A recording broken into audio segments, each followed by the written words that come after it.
It is Chair Shot Reality on WrestleZone.com. Keeping on here. We got 4 videos this weekend. Plus, we have a social media extra segment of Josh Eisenberg's NXT in 90. And speaking of Josh Eisenberg, let's welcome him back here. He's down there in sunny Fort Lauderdale, Florida. I'm up here in Pittsburgh.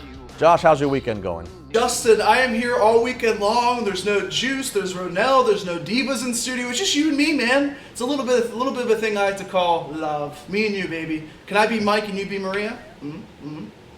So you're saying you have a chance. You're saying you have How about Billy and Chuck? Rather do Billy and Chuck? I'll be Billy. Relax. I'll be Billy. Let's relax. All right. Let's talk about Baron Corbin. Baron Corbin won the Money in the Bank. Not a huge surprise. He was definitely one of the favorites. You'd have to think going in the match. I know he was, one that a lot of us thought would win.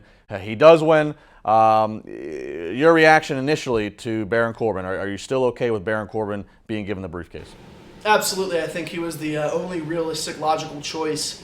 As we've seen now, 14 of the 19 winners of Money in the Bank have been heels. So you have Baron Corbin and Carmella, which obviously that's a different situation you guys will talk about later on. Baron Corbin's the right fit right now, and I'll tell you why. Baron Corbin is not the absolute strongest on the mic. Baron Corbin can lose match after match after match and put other guys like maybe a Shinsuke Nakamura over, or even Sami Zayn to an extent, have him pick up a couple of wins, which we've seen him do over the past few months with Baron Corbin.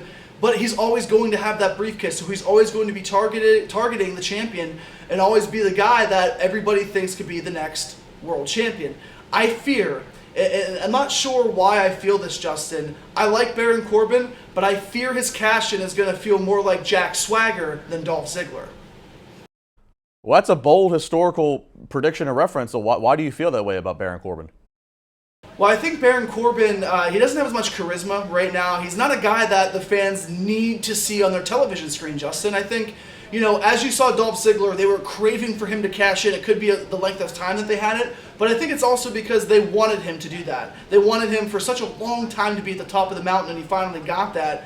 Baron Corbin he relates more to me as Jack Swagger, He's not a guy that's connecting every single week with the crowd. He's not he's a good heel, but Jinder Mahal is a must-see guy right now. Baron Corbin's nowhere near that for me personally, even though I like what he's doing. I don't necessarily need to see Baron Corbin. And if he doesn't cash in on a guy like AJ Styles or Shinsuke Nakamura, is it going to feel really important that he's champion? Well, I see your point. I think an ideal situation for him. You're right. It does definitely matter who he cashes in on.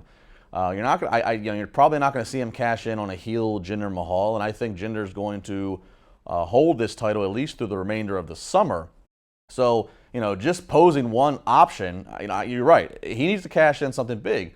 So what if we saw a John Cena come back, challenge for this title against a Jinder Mahal, a very simple story, and John Cena wins, and that would be that historic 17th title win.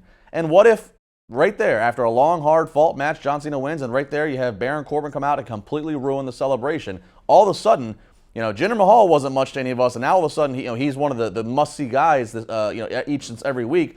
I think you have Baron Corbin make a bold move like that. All of a sudden, I think you're going to have a must-see factor with him too. Yeah, and I think that could happen. He was really the only logical choice. As I was saying, heels always win this Money in the Bank. It's a stipulation fitted for bad guys. You've only seen a couple of really good guys take the briefcase and carry on with it. Probably the most notably is like a Rob Van Dam calling his shot and defeating John Cena. With Baron Corbin on SmackDown right now, there is a lack of true heels on SmackDown. It's basically Jinder Mahal and him, right? Because Dolph Ziggler's always going to be somewhat loved by the crowd. And then you have the AJ Styles who gets cheered, Kevin Owens who's supposed to be a heel but he gets cheered, Nakamura. The list goes on with successful faces on SmackDown. Now, if Baron Corbin is really going to be successful, yes, he can either beat John Cena and feel that important like that, but you said that Jinder Mahal is going to carry the title through the summer. I don't think he passes Battleground with the championship. I think you are going to see a big change back to Randy Orton heading into SummerSlam, and it might be for better or for worse, but it's going to be just really interesting to see what Baron Corbin does until he cashes in. Well, this week was technically here in the States, the first week of summer, so we will be with you all summer long. We'll see how things progress. Of course, we have great Grapefruits of Fire, we have Battleground, we have SummerSlam. We'll be here with you, taking you through as we are each and every single week on WrestleZone.com. Thank you, Josh, for joining me. Coming up next, editor of WrestleZone.com, Nick Paglino. I think Nick and I are on some different sides of the spectrum here on the very controversial Money in the Bank women's storyline after Carmella won and then got stripped, all because James Ellsworth helped it out. We'll get into it. Of course, we'll love to hear your comments. Don't go anywhere. We got one more Chair Shot Reality to go.